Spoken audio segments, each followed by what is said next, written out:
8 years ago, I went through a divorce with my wife, who was 48 at the time.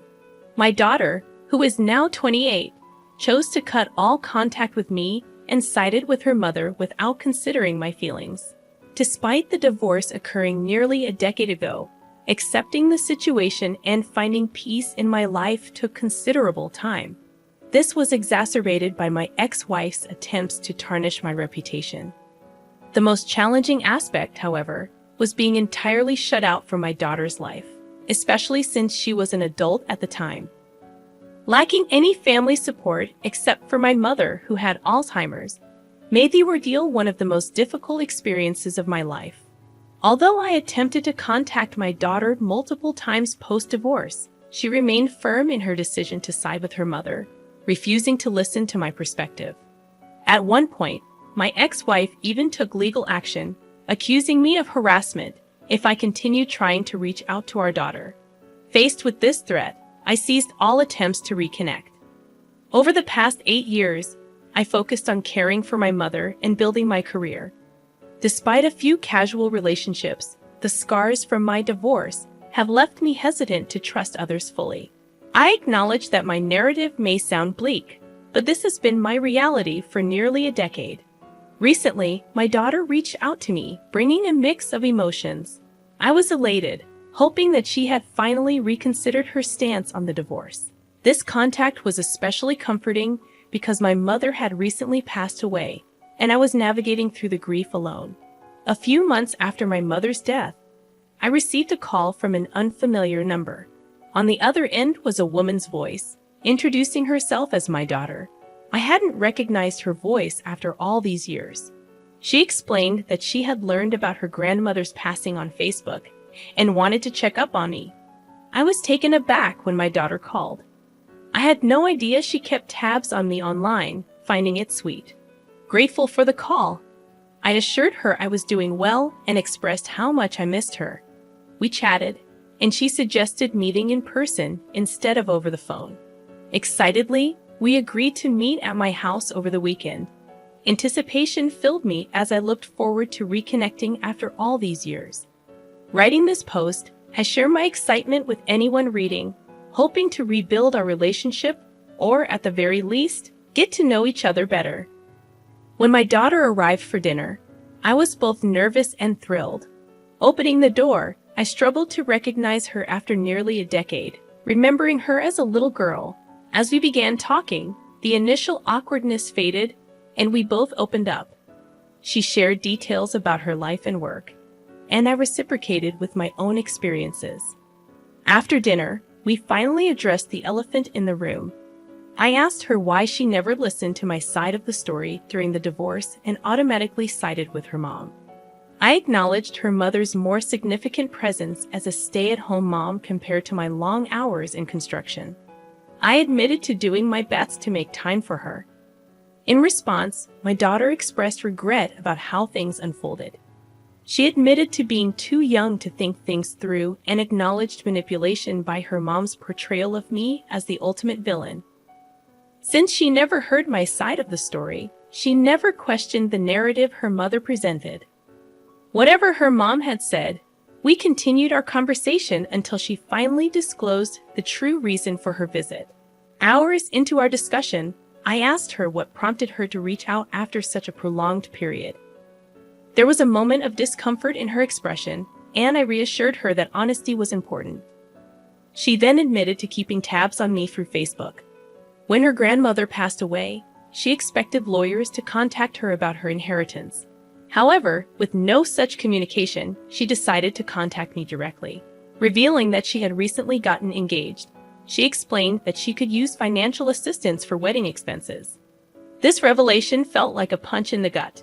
My initial hopes of reuniting with family were shattered, discovering that her motive was rooted in financial gain rather than genuine connection.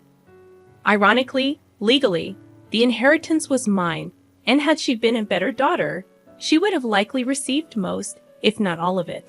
Despite my indifference towards money, living modestly in my own home and with simple preferences, I would have willingly supported her wedding if she had approached me sincerely, without exploiting the situation for personal gain. While processing these thoughts, I managed to maintain composure and asked if financial assistance was her sole purpose. She became defensive, asserting that the inheritance was secondary and her true intention was to reconnect with me. Claiming she regretted not reaching out while her grandmother was alive, she expressed fear that I would never forgive her for her actions, influenced by her mother's manipulation. Despite her attempts to smooth things over, I could sense the panic in her eyes, questioning the sincerity of her words. So I contemplated whether I could forgive her, questioning if her intentions were solely driven by financial gain. Curious about how she knew of the inheritance, I inquired.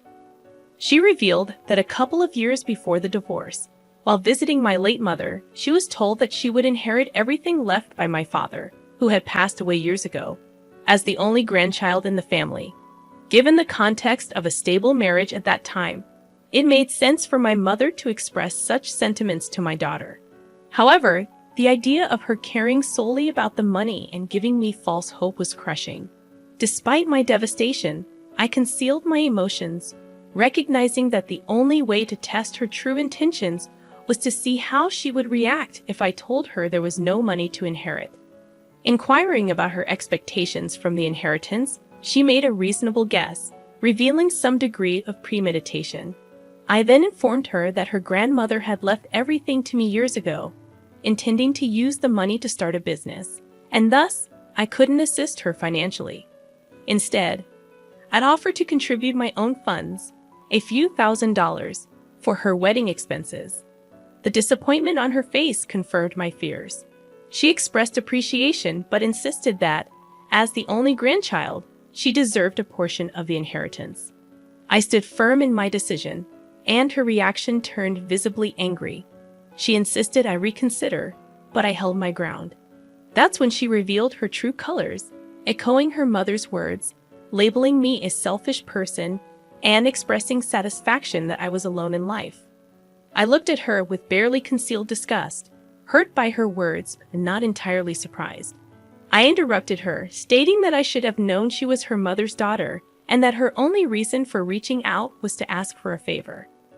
Criticizing her attempt to manipulate me during a time of grief, I found it disgusting, even for someone like her. She tried to say something more, but I laughed in her face, pointing out that if she hadn't blocked me years ago, she would have received my text about her grandmother and likely obtained most, if not all, of the inheritance. This statement had the desired effect.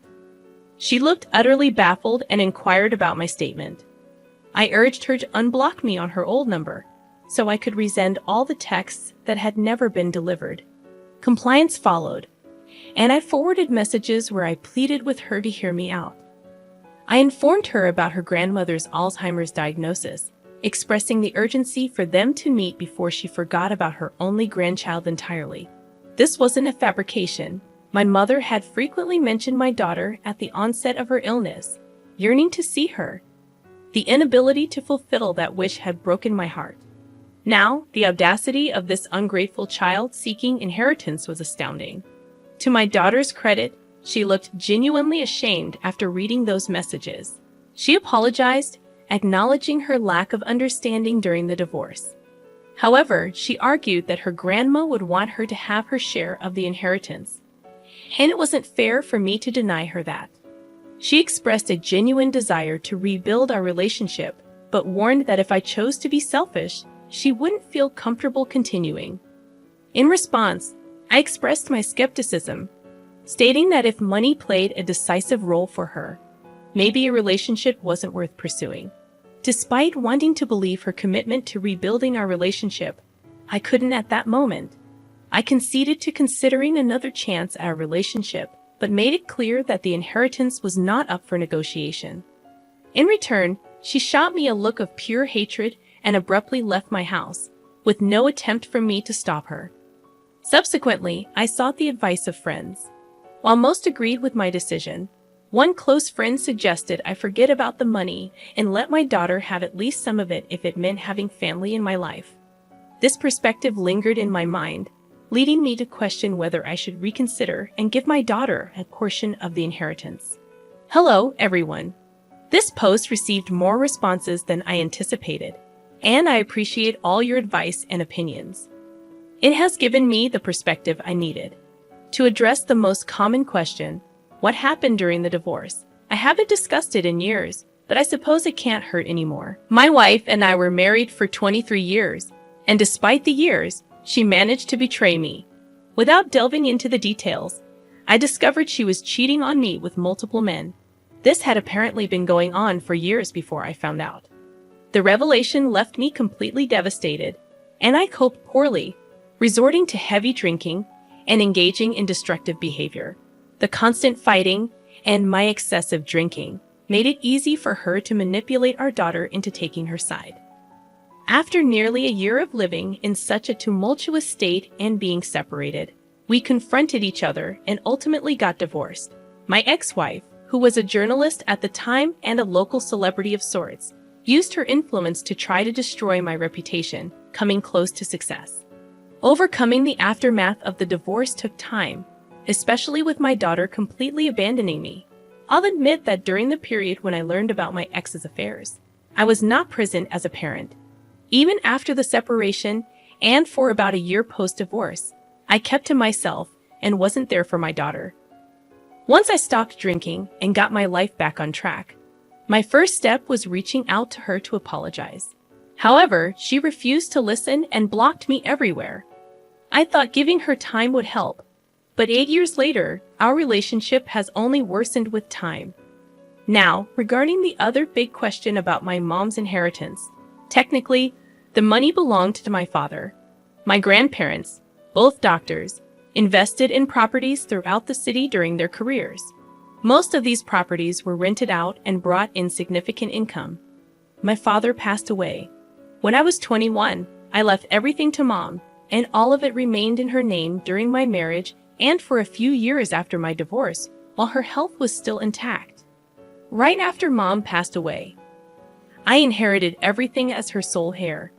In the divorce, my wife received nothing except alimony until she remarried a few years ago. This was because, at the time, my mom owned everything. So, as things stand, my daughter never got close to owning anything. She was aware that her grandma was a landlady with a couple of heirloom properties, but I never accessed that money, as the income from my old construction business was more than enough for a comfortable life. I hope I've answered all your questions. Also, my daughter hasn't reached out to me since that night, and honestly, I don't expect her to. It seems she made it clear that she endured the whole reunion for the inheritance, and now that it's no longer on the table, I don't anticipate seeing her around anymore. I'd be lying if I said I'm not upset about it. But at this point, I've learned not to expect too much from people, regardless of who they are. So that's that. Thanks to all of you for the support. I appreciate it. I'm also considering putting myself out there, getting back into dating, and finding companionship, rather than expecting ghosts from my past to reappear. Update 2. It's been quite a week, everyone. I thought that would be my last and only update, but I guess life had other plans. I had just returned from work, contemplating going out with a couple of buddies, when the doorbell rang. I wasn't expecting anyone, but when I opened the door, there she was, my worst nightmare. She'd had changed her hair and lost some weight. It took me a couple of seconds to recognize her. After all, it's hard to forget someone you were together with for decades. Seeing her was quite a shock, to say the least. I didn't know what to say, so I just stood there awkwardly. She then asked if I had a moment to talk about some stuff. Though hesitant, I didn't want her standing at my door, so I invited her in. The atmosphere was undeniably awkward, as you can probably imagine. We engaged in small talk about this and that, and then she mentioned that she understood this was a little strange, but that there were some things she needed to tell me. I asked her to continue, and she explained that our daughter had reached out to her and informed her about the inheritance. I kind of saw that coming. Why else would she need to speak to me after all these years? She conveyed her understanding that the divorce was really hard on me and that she might have taken things further than she should have. I scoffed at that, but she ignored my reaction. She continued, stating that I shouldn't punish our daughter for what happened between us, parroting some of the same sentiments my daughter had expressed. such as her being very young at the time of the divorce and my inability to be resentful toward her for choosing her mother over me, she went on. I interrupted her at that point, stating that I harbored no resentment toward anyone anymore. Even if I held on to any anger, it wouldn't be directed at our daughter. I expressed my hurt at realizing that after all those years, she only thought of reaching out because there was a possibility of gaining some money from it. I reiterated the same sentiment I shared with my daughter. If they had tried to reconnect earlier with decency, they would have ended up with the inheritance. My ex attempted to offer some sort of defense, but I firmly asserted that my decision was final. If they were just going to go around in circles about this one thing, they were wasting everyone's time. I mentioned having plans, and if there was nothing else to discuss, she should probably leave. She nodded, apologized for bothering me, and left. After she left, I just sat there in disbelief. I never expected to see her again, let alone engage in a conversation in my own home. It was strange, bringing up a lot of old memories that I would rather have left untouched. To shake off the discomfort, I went out with my friends, attempting to forget the unexpected encounter. So yeah, that happened, and I needed to get it off my chest. Thanks for reading along if you're still here. Update 3. Another twist in the story. This afternoon, I was at work when I received a call from my daughter. Initially considering not picking up, curiosity got the best of me, and I answered. I immediately told her that if this was about the inheritance, there was little point in having a conversation. Surprisingly, she claimed it was about something else. Intrigued, I asked her to proceed. She expressed remorse. Acknowledging that she should have handled things differently, she apologized, understanding that if I was willing to forgive her and give our relationship another chance, she would be happy to have me at her wedding. This took me aback, to say the least. I questioned her certainty, and she insisted, allowing me time to think about it and let her know if I'd attend. We hung up, leaving me feeling confused. Part of me is overjoyed at the prospect of being at her wedding. But another part can't shake the suspicion that this is merely a ploy to be on my good side and eventually secure the inheritance. Yet, if she's genuine, I don't want to jeopardize the chance to be in her life. If I decline and she doesn't reach out again, I can hardly blame her. I'd appreciate some advice if anyone can help me out. Update 4.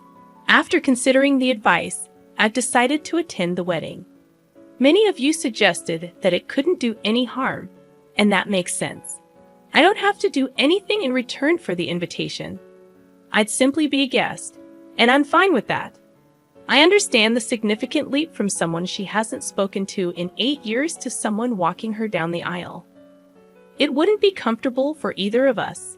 I truly hope this marks the start of a new chapter, and we can build something meaningful out of it. Thanks to all of you for listening and the advice you've given. I appreciate it and hope you wish me luck. Stay tuned for more stories from our journey. I, a 28-year-old woman, organized a surprise birthday party for my stepmom, Clara, who is 50. Clara, my dad's wife of a year, was once my bio mom's friend until a fallout a few years ago. My dad's marriage to Clara was a shock, but my brother and I tried to be supportive. However, Clara's behavior has been consistently unpleasant. She mocks us, compares us unfavorably to her successful kids, and criticizes my choices. Despite this, I organized an elaborate surprise party for her, paid half in advance, and expected some gratitude. The party turned sour when Clara didn't appreciate the effort, nitpicked everything, and insulted me in front of guests. My dad laughed along, and I couldn't tolerate it. I confronted Clara, pointing out her ingratitude, and left the party. Later, my dad called, demanding I apologize to Clara, revealing that Clara's kids funded their lifestyle. I refused and decided to cut ties with my dad unless Clara apologized. In a twist, Clara unexpectedly apologized, but it turned out they expected me to foot the bill. I blocked them, and the restaurant pressed for payment, threatening my professional reputation.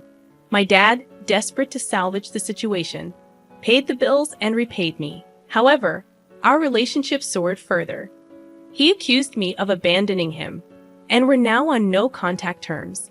My brother joined me in cutting ties, and even my mom is supportive. Despite sadness, I'm relieved not to deal with my dad and Clara anymore. Update 2. Despite blocking them, my dad paid the bills and repaid me. But our relationship worsened. We had a heated argument, and I decided to go no contact. My brother followed suit, and even my mom, who had already stopped talking to my dad, supports the decision. I'm upset, but it's a necessary step for my peace of mind. Stay tuned for more stories from our relationships.